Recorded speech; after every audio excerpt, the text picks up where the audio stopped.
My name is Kala, Arvind Kala.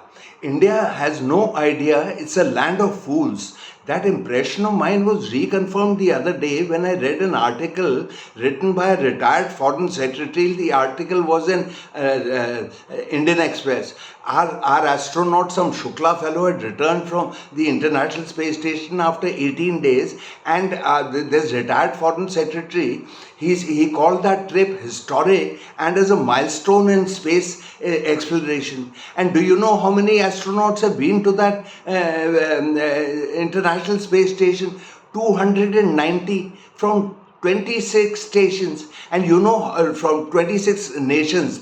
Forgive me, please.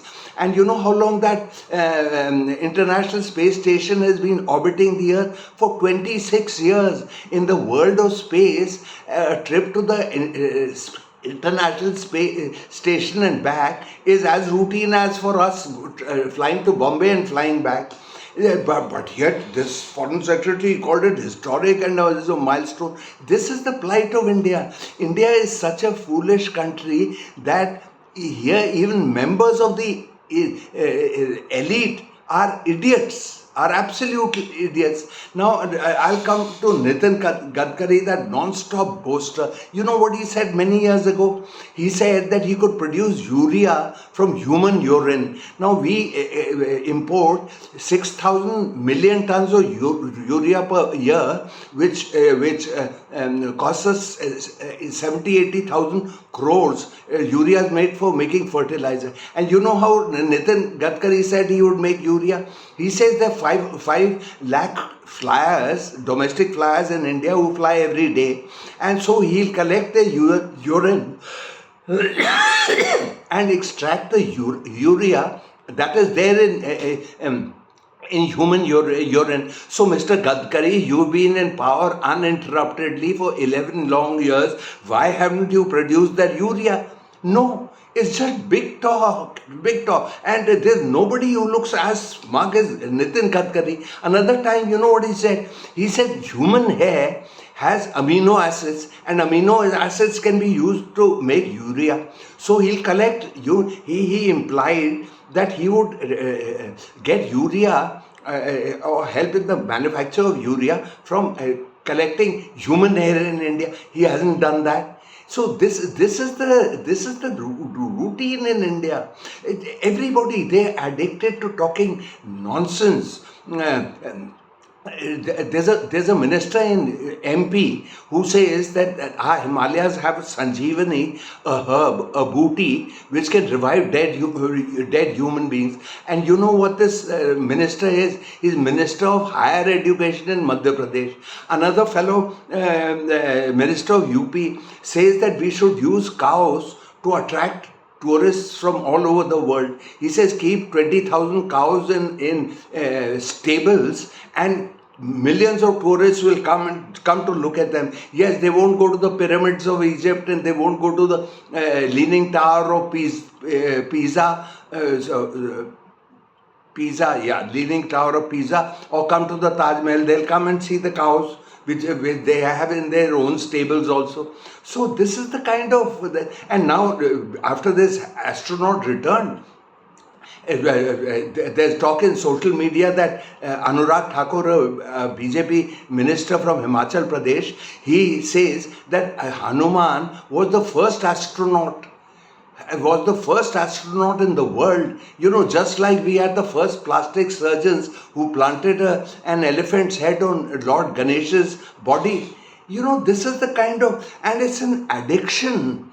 It's an addiction, and what happens is that Indians are always congratulating themselves. They're boasting. I've started seeing Stephanians of my generation, well-off guys, etc., boasting about India. Modi has really turned India into a land of boasters who believe in the crap they talk. They have no idea. In fact, they have no idea. They're fools. In fact, there's a law of stupidity founded by 2 psychologists called Dunning and Kruger, second names, who said the most foolish you are, the more intelligent you think you are. And it's the intelligent people who doubt their own intelligence and knowledge. But the fool says he's great, he's great, he's great. And and it turns into self-praise. I mean, if I love the guy in the mirror, I'll obviously say, "Hey, Arvind Kala, you're Shah Rukh Khan," etc., etc. That is the reality of our lives.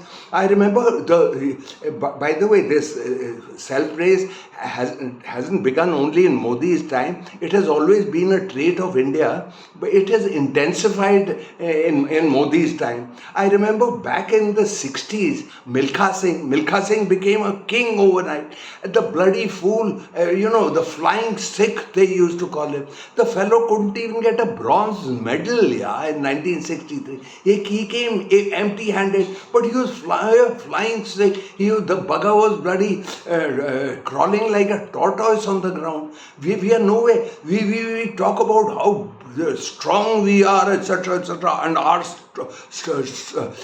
soldiers in Ladakh are, battle tested, and Chinese soldiers are a bunch of sissies who are wiggling their butts. And what has happened? They've bloody taken 2,000-3,000 square kilometers of our land, and they aren't budging from there. And Pakistan has downed our planes. So it is an orgy of self-congratulation. I remember, and praising ourselves.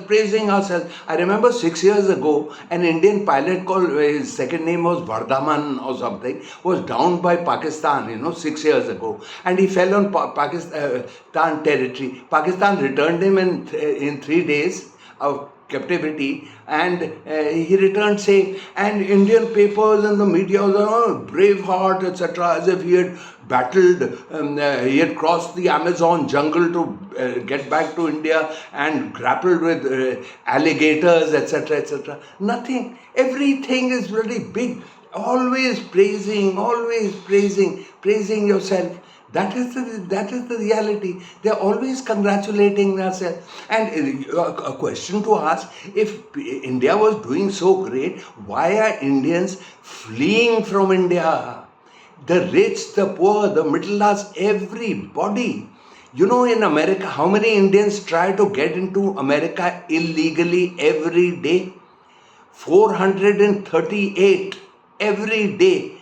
And Britain says, my God, they're confronted by a caravan of Indians getting into leaky boats from France to cross the channel and enter Britain illegally.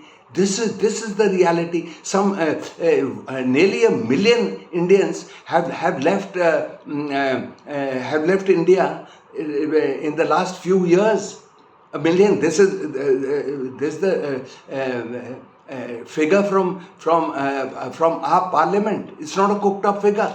And how many Americans left in a particular year? In a recent year, it was only 8,000, and in Britain only 800 Britons. Other people are not leaving their country.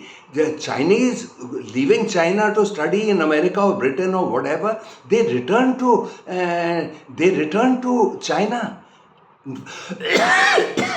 But any Indian who gets into America or Canada, he disappears there. He doesn't come back. So these are questions we have to ask ourselves instead of congratulating ourselves with both hands, etc., etc. And now the second thing is that we stretch our we swell our chests. Why? Because we're Hindus.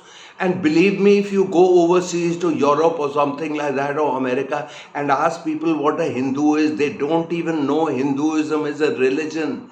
They know Buddhism is a religion, and Buddhists are 1/3 the number of Hindus. Hindus are 14 million in India only. And Buddhists worldwide are only 500 million, 1/3 the number of Hindus, but nobody knows of Hindus. So what are we so great in? Why are we always congratulating ourselves?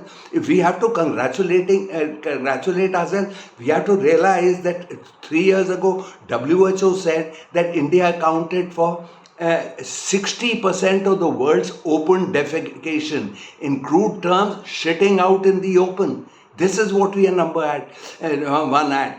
In Delhi, where I'm speaking from right now, top air quality institutes in Switzerland and this and that, they say that a typical Delhiite, if he keeps living in Delhi, will lose 8 to 10 years of his life.